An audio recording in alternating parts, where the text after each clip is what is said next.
আজ বানাবো ডিমের অমলেটের জন্য। তার জন্য দুটো ডিম নিয়ে নেব।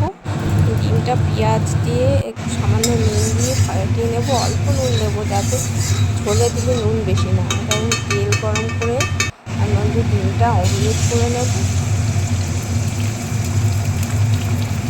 ডিমটা অমলেট করে সেটাকে দিয়ে ভাজ করে নেব।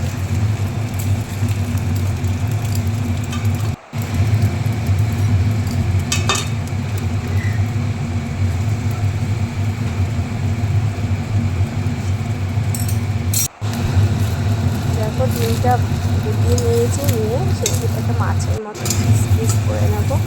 ঝোলে দিয়ে করলে এটা খুব টেস্টি লাগে। ডিম অমলেটের ঝোল খুব হালকা পাতলাভাবে করে দেখতে পারো, গ্যাস অম্বল কিছু হবে না, খেয়ে দেখতে ভালো লাগবে। তো ডিম অমলেটের ঝোল করার জন্য আমি কী করবো, একটা কড়াই তেল দিয়ে তার মধ্যে কালো জিরে ফোড়ন দিয়ে দেবো। কালো জিরে ফোড়ন দেওয়ার হয়ে গেলে তার মধ্যে কেটে রাখা আলুগুলো দিয়ে দেবো।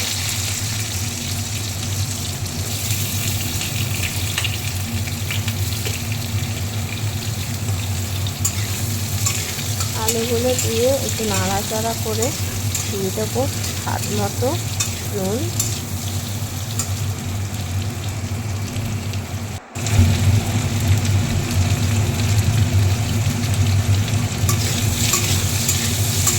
নুন দিয়ে একটু নাড়াচাড়া করে নেব। নুন দিয়ে নাড়াচাড়া করা হয়ে গেলে দিয়ে দেবো একটু সামান্য হলুদ গুঁড়ো। হলুদ নুন দিয়ে একটু ভাজা ভাজা করবো। ভাজা হয়ে গেলে দিয়ে দেবো কেটে রাখা টমেটো, দিয়ে দেবো কেটে রাখা কাঁচা লঙ্কা। কাঁচা লঙ্কা টমেটো দিয়ে আলুগুলো আবার ভেজে নেব।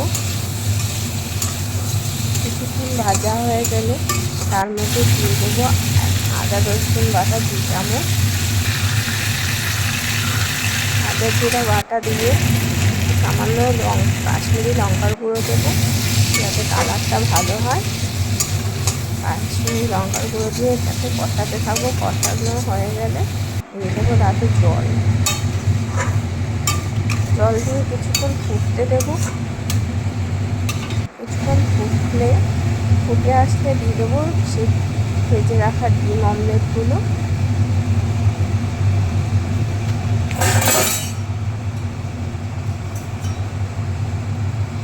এটা ফুটতে থাকুক। 2-1টা আলু ভেঙে দেবো যাতে ঝোলটা ঘন হয়। এখন তৈরি হয়ে গেল আমার ডিম অমলেটের ঝোল। প্রথম এগুলো